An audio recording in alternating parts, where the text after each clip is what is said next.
नमस्कार दोस्तों, मैं हूं हिमांशु भट्ट।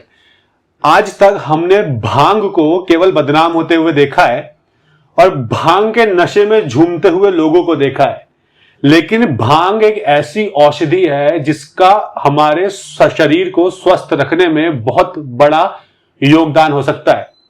इसलिए दी हेल्थ शो की आज के इस वीडियो में हम डॉक्टर दीपक कुमार जी से जानेंगे भांग के आयुर्वेदिक फायदे और किस बीमारी में भांग को किस तरह से उपयोग किया जाए ताकि आप भांग से स्वास्थ्य लाभ ले सके। सर, आपको मेरा प्रणाम। प्रणाम भगवान। सर, भांग की जब भी बात आती है तो भांग को लोग नशे के रूप में ही देखते हैं, लेकिन वास्तव में क्या भांग का उपयोग केवल नशे के लिए किया जाता है या भांग के कुछ हेल्थ बेनिफिट्स भी हैं? हिमांशु जी, आयुर्वेद में भांग का बहुत अच्छा वर्णन है। ये पौष्टिकता से भरपूर है और इसका जो मादा पौधा होता है, उसकी जो मंजरी होती है, उसके जो सत निकलता है, उसको कहते हैं गांजा। सर, इसे मादा पौधा कैसे समझे हम? जो मादा पौधे की जो मंजरी होती है जी। नर और मादा दो प्रकार के पौधे इसके होते हैं। अच्छा। उसकी जो मंजरी होती है उसको आपने देखा होगा, बहुत से लोग रगड़ते भी हैं। तो उसका जो स्टार्च है, सत है, उसको कहते हैं गांजा। अच्छा। और आयुर्वेद में इसके लिए लिखा है, जाको नींद ना आवे वह नर रहे उदास, भांग भून तलवा मले नींदिया आवे पास। यानी कि कभी कभी किसी आदमी को नींद नहीं आती और नींद ना आने के कारण हमारी बॉडी में बहुत लेथार्जिक होने लगता है, कमजोरी आने लगती है, काम करने की इच्छा नहीं होती। और कुछ लोग नशे की दवाई सेवन शुरू करते हैं, उसके यूज टू बहुत जल्दी हो जाते हैं जी। लेकिन यदि हम भांग को भून करके तलवे पर मलें तो हमारी नींद धीरे धीरे डेवलप होने लगती है और उनकी नींद ऐसा होता है कि परमानेंट उसका सॉल्यूशन बन जाता है। जी। दूसरा, इसके प्रयोग से जो मैंने अभी प्रयोग बताया तलवे पे मलने का, कुछ लोग डिप्रेशन में होते हैं, मानसिक अवसाद बहुत ज्यादा बढ़ने लगता है। ऐसे लोग यदि इस प्रयोग को करें तो उनको भी बहुत लाभ मिलता है। जिन लोगों को बहुत ज्यादा मानसिक विकार हो, दौरे पड़ते हो या बहुत ज्यादा जो है क्रेजी हो, ऐसे लोग भी यदि इस प्रयोग को करें तो उनको निश्चित रूप से लाभ मिलता है। इस प्रयोग का कहीं कोई साइड इफेक्ट नहीं है। सर, इसमें पूछना चाहूंगा, आपने बोला भांग को भूनने के बाद, अभी भांग को भूनना कैसे है? उसके पत्तों को भूनना है, उसके बीज को भूनना है या किस चीज को भूनना है? उसकी पत्तियों को लें, थोड़ा सा उसको दरदरा कर लें। जी। दरदरा करके उसको तवे पे थोड़ा गर्म कर लें। जब वह अच्छी तरह गर्म हो जाए, बहुत ज्यादा गर्म करेंगे तो जलने के चांस रहेंगे, जब वो अच्छी तरह गर्म हो जाए उसको उतार करके उसकी पिट्ठी से यदि हम तलवों की मालिश करें, तब इस प्रकार हमारी भांग की जो मालिश होगी उससे हमारी नींद डेवलप होने लगती है और थोड़ी देर में आदमी बहुत अच्छी नींद को प्राप्त होता है। भांग गढ़वाल और कुमायूं में वैसे तो बहुत जगह इसका प्रयोग होता है, बहुत पौष्टिक होती है। इसके जो बीज हैं, इसकी चटनी बना करके लोग सेवन करते हैं और बहुत पौष्टिक और बहुत स्वाद होती है जी। इसमें कहीं कोई नशा नहीं होता। पहले लोग भांग का सेवन ठंडाई के रूप में भी करते थे। चारों मगज लिए, काली मिर्च ली, भांग ली और इसमें अपने स्वाद के हिसाब से कुछ और मिलाना हो तो उसको घोट करके, चारों मगज इसके प्रधान है, घोट करके दूध मिला करके या पानी में हम इसको सेवन करें तो दिमाग में, शरीर में एकदम से ठंडक आने लगती है, गर्मी का असर दूर होता है और दिमाग की जो गर्मी होती है वह बहुत अच्छा शांत होने लगती है। चारों मगज जो आपने कहे, ये क्या होते हैं? मगज यानी के बीज। हाँ जी। खरबूजे के, तरबूज के, खीरे के और ककड़ी के। अच्छा। इनके बीज किसी भी पंसारी के आप ले सकते हैं, इजीली मिल जाते हैं और ये बहुत पौष्टिक होते हैं। जो ठंडाई का प्रयोग मैंने आपको बताया, इस प्रयोग से शरीर में एक तो बल का भंडार होता है, ताकत बढ़ती है, गर्मी का असर दूर होता है और हमारी पाचन शक्ति बहुत स्ट्रांग होती है। और प्रातःकाल यदि कोई व्यक्ति 2-3 पत्ती सिर्फ भांग की सेवन करे, चबा चबा करके उसको निगल ले, उसकी भी पाचन शक्ति बहुत तीव्र होती है। कहते हैं ना, पत्थर हजम लक्कड़ हजम। हाँ जी। तो जो कुछ खाएं, यदि हम इस प्रयोग को करें तो हमको बहुत लाभ मिलता है। सर, इसमें मैं पूछना चाहूंगा, क्योंकि भांग है ना, हमेशा हमने भांग को लोगों को नशे के रूप में उपयोग करते हुए देखा है। तो आप कह रहे हैं कि जैसे ठंडाई है, अब ठंडाई का सबसे ज्यादा इस्तेमाल देखा है शिवरात्रि के टाइम पर और होली के टाइम पर, लेकिन उस टाइम पर भी लोग इतना सेवन करते हैं कि वो नशे में झूमने लगते हैं। अति हर चीज की बुरी, जो लोग भांग की मात्रा इसमें बहुत ज्यादा बढ़ा देते हैं तब हमको नशा होता है। और आपको मैं एक बात बताऊं कि जो चीज हम बुरी मानते हैं या उसको त्याग रहे हैं जी। और यूरोपियन कंट्रीज उसको अपना रही हैं। अमेरिका में इसके ऊपर बहुत रिसर्च चल रही है और इसके जो बीजों का तेल है ये देखा गया कि कैंसर में इसका बहुत अच्छा रिजल्ट है। और जिनको अर्थराइटिस, गठिया इत्यादि हो, इनके बीजों से यदि हम उसका निकला हुआ तेल की मालिश घुटनों पे या अर्थराइटिस दर्द वाले स्थान पे करें, हमको बहुत लाभ मिलता है। अच्छा, मतलब भांग का तेल जोड़ों के दर्द में बहुत लाभकारी लाभ है करता है और बाकी कैंसर में इसकी रिसर्च चल ही रही है और वहां पर इसके रिजल्ट बहुत अच्छे देखे जा रहे हैं। सर, आपने कहा कि अगर आपको पाचन से जुड़ी कोई समस्या है तो रोज सुबह खाली पेट हम भांग की 2-3 पत्तियां चबा चबा कर खा सकते हैं। साफ करके पानी में उसको धो लें और धो करके हम उसको चबा चबा करके उसको निगल लें। सर, कोई भी खा सकता है इसे? बिल्कुल, इसको कोई भी खा सकता है। ये निर्दोष मैं आपको प्रयोग बता रहा हूँ जी, कि कोई भी इसका सेवन कर सकता है। इसके अलावा सर, भांग को किस तरीके से इस्तेमाल किया जाए? देखिए, पाचन में तो बहुत अच्छा है कि हमने भी बचपन से सुना है कि जो व्यक्ति विधिवत रूप से भांग का सेवन करता है मैनेजमेंट के साथ, यानी लिमिटेड क्वांटिटी में, उसको पेट से जुड़ी कोई प्रॉब्लम नहीं होती है। लेकिन इसके अलावा भांग और किस किस बीमारी में उपयोग में लाया जा सकता है? आपने देखा होगा कुछ लोग बहुत ज्यादा डिप्रेस हो जाते हैं जी, बहुत ज्यादा मानसिक रोग हो जाते हैं, सिजोफ्रेनिया है जिनको घातक डिप्रेशन कह सकते हैं।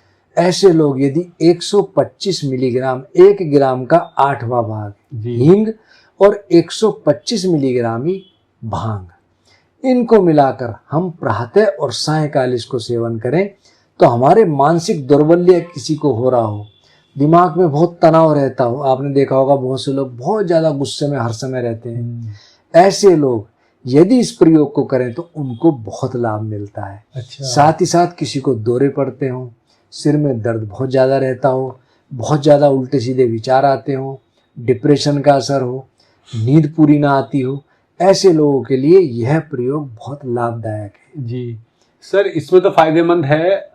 हमने कई बार सुना है कि जब भी कोई कंसंट्रेशन की कमी किसी के अंदर होती है, यानी एकाग्र चित्त नहीं रह पाते, एकाग्रता को बढ़ाने के लिए भी क्या भांग फायदेमंद है? बिल्कुल है।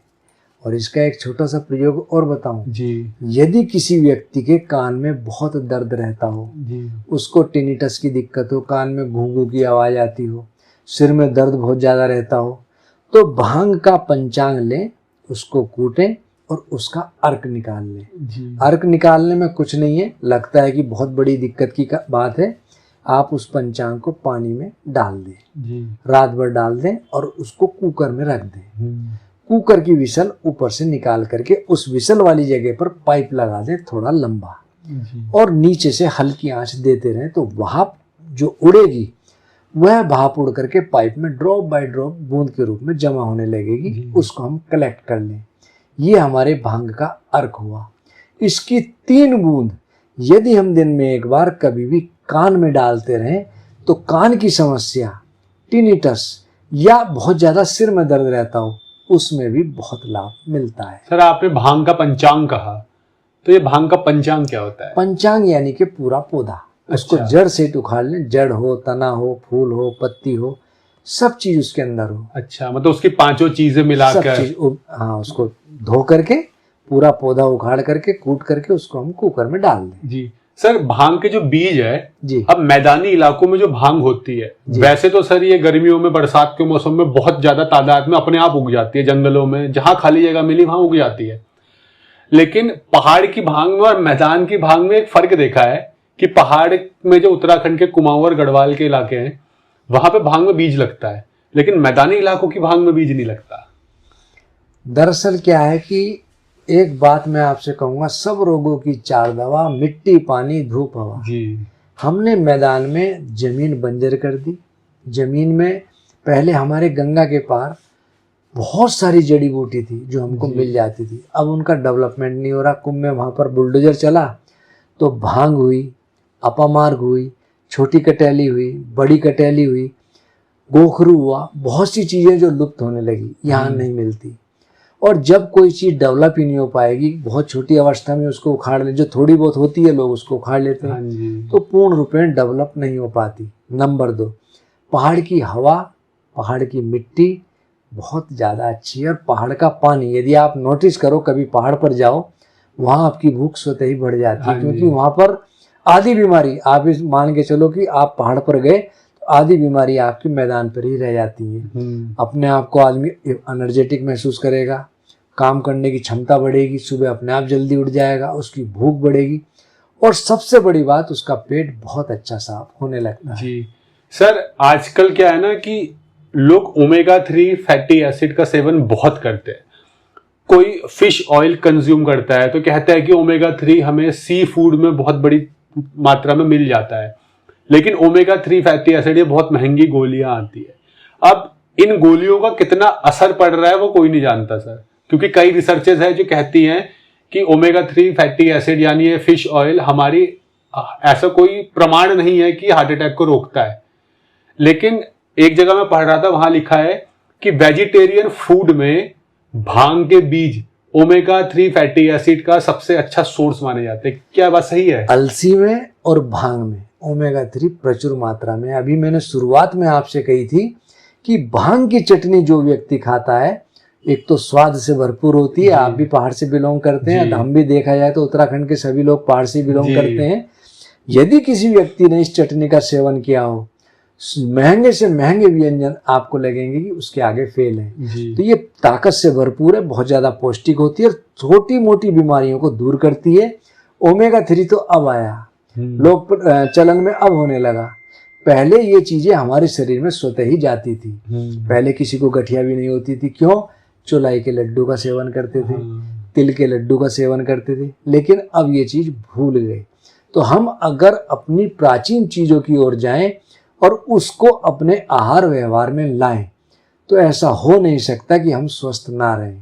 हमारे से बीमारियां आदि स्वतः ही विदा लेने लगती हैं। और सबसे अच्छी बात यह है कि भांग के बीज से किसी भी प्रकार का कोई नशा चढ़ता ही नहीं होता। उसके पत्तियों से चढ़ सकता है, लेकिन बीज में किसी प्रकार का नशा नहीं होता। पत्ती भी हम जब उसका सत निकालेंगे तो बहुत सारी पत्ती चाहिए, तब थोड़ा सा सत निकलेगा, लेकिन 3-4 पत्ती से किसी को कोई नशा नहीं हो सकता। अब बीज से तो सर किसी भी प्रकार का बिल्कुल भी नशा नहीं होता है।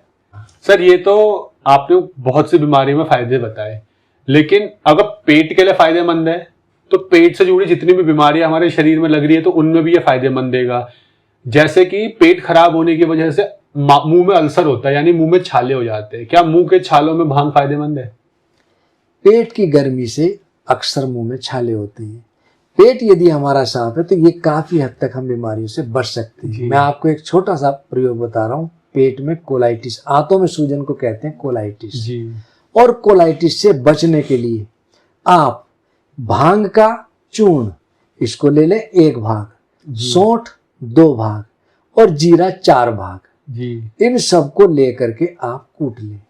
दिन में 2 बार 1-1 चम्मच पानी या मट्ठे के साथ सेवन करें तो कैसी भी आंतों में सूजन हो, जिसको कोलाइटिस कहते हैं, धीरे धीरे धीरे वह बिल्कुल ठीक होने लगती है जी। दूसरा, ताकत के लिए, जो लोग आज के समय में बहुत ज्यादा कमजोरी महसूस होती है, ताकत के लिए यदि भांग के बीज का हम चटनी के रूप में तो प्रयोग करते हैं, दूसरा इसकी पत्तियों का चूर्ण बना लें। इस चूर्ण में काली मिर्च सम भाग ले लें और दोनों को मिलाकर, यानी कि आधा ग्राम लें हम, 1 ग्राम शहद में मिलाकर इसको चाटें, ऊपर से इसका दूध पी लें तो हमको बहुत लाभ मिलता है। शरीर में कहीं भी हमारे घाव हो जाए, भांग की पत्ती को कूट करके उसका लेप यदि वहां पर लगाएं तो वो घाव बहुत तेजी से बढ़ता है। जैसे आपने भी कहा कि मुंह में छाले की, हम इस लुगदी को मुंह में रख करके सिर्फ और सिर्फ मुंह में रखें और इसको धीरे धीरे थूकते रहें तो आप देखेंगे कि मुंह के जो छाले हो रहे हैं या घाव बन गया, अल्सर बन गए, उसमें भी हमको बहुत लाभ मिलता है। सर आपने कहा भांग का पाउडर बनाना है, यानी भांग का चूर्ण बनाना है जी। किस तरीके से बनेगा वो? हम इनकी पत्तियों को तोड़ लें जी। और उसको छाया में सुखा लें। सुखा करके उसको ग्राइंड कर लें और ग्राइंड करके हमारा चूर्ण तैयार हो गया। जी। तो इस चूर्ण की मैंने आपसे बात कही। जी सर, जैसे हम और औषधियां देखते हैं, चाहे वो पान हो, चाहे अश्वगंधा हो, शतावरी हो, तो सबकी जड़ों का विशेषकर चूर्ण बनाया जाता है। और लेकिन ये भांग के पत्तों का आप चूर्ण कह रहे हैं, तो क्या भांग के पत्तों के साथ साथ भांग की जो जड़ है उसका चूर्ण भी बन सकता है? बन सकता है, लेकिन इसका सबसे अच्छा असर इसके पत्तों में है। जी। पत्तों में है, और दूसरा फिर अलग तरीके से इस्तेमाल किया जाए तो बीज में है। बीज में। तो इस तरह से भांग हमारे लिए फायदेमंद हो सकती है। तो ये आपका धन्यवाद सर कि आपने भांग के बारे में बताया, क्योंकि हर कोई भांग को ना नशे के रूप में देखता है। आज भी अगर कोई किसी से कहे कि मुझे भांग खानी है तो लोग उसको नशेड़ी ही समझेंगे कि इसको नशा करने के लिए भांग चाहिए होती है। दरअसल हिमांशु जी, हमारे समाज में आज के समय ज्ञान सोशल मीडिया ने बहुत ज्यादा विकृत कर दिया। जैसे अक्सर मैं शिलाजीत के बारे में कहता हूँ कि शिलाजीत हमारी शरीर के लिए नीड है। ऐसे उसके अंदर कोई भी खनिज लवण नहीं है जो हमारे शरीर को ना चाहते हो जी। लेकिन उसको गलत रूप में देने के कारण अक्सर लोग सकुचाते हैं। भांग, पुराने लोग भांग का बहुत सेवन करते थे, उनकी भूख खुलती थी, और भांग के साथ हमको घी और दूध का प्रयोग ज्यादा करना चाहिए। जो पुराने लोग हैं, आज आप जाओ बनारस में या कुछ जगह ऐसी जहाँ आज भी ये चलन में लोग बड़े बलिष्ठ रहते हैं। और नशे के रूप में हम किसी भी चीज को प्रयोग करें तो वह हमारे शरीर के लिए नुकसानदायक है, लेकिन यदि हम उसको दवा के रूप में सेवन करें तो हमारे लिए चमत्कार दिखाती है। जी, वैसे भी सर अगर जहर को भी दवा के रूप में लिया जाए तो वो भी फायदेमंद होता है, वरना तो वो भी इंसान की मौत का कारण बन सकता है। ठीक बात। तो उम्मीद करते हैं सर आपकी इस इंफॉर्मेशन के बाद हर कोई जो भी ये वीडियो देखेगा वो भांग को औषधीय रूप में उपयोग भी करेगा और भांग के हेल्थ बेनिफिट भी ले पाएगा, और साथ ही भांग के अलग अलग तरीकों को आजमा कर भी देखेगा कि कैसे उसके शरीर का कल्प कर सकता है ये भांग। तो उम्मीद करते हैं इस वीडियो से आपको काफी कुछ जानने को मिला होगा भांग के बारे में, और आज के बाद से आप भांग का गलत उपयोग करना छोड़ देंगे, और भांग जो पूरे भारत के अलग अलग हिस्सों में बिल्कुल मुफ्त में हर इंसान के लिए उपलब्ध है। अगर आपके कोई क्वेश्चन है आपकी हेल्थ से जुड़े हुए या किसी बीमारी से जुड़े हुए, तो नीचे कमेंट सेक्शन में आप कर सकते हैं। हम कोशिश करेंगे सर के माध्यम से या अलग अलग आयुर्वेदिक डॉक्टर्स के माध्यम से आपकी बीमारियों का आयुर्वेदिक ट्रीटमेंट आप तक पहुंचाया जाए, ताकि आप आयुर्वेद का प्रॉपर तरीके से इस्तेमाल करते हुए, आयुर्वेद को आत्मसात करते हुए इलनेस से वेलनेस की तरफ बढ़ सके। धन्यवाद। प्रणाम।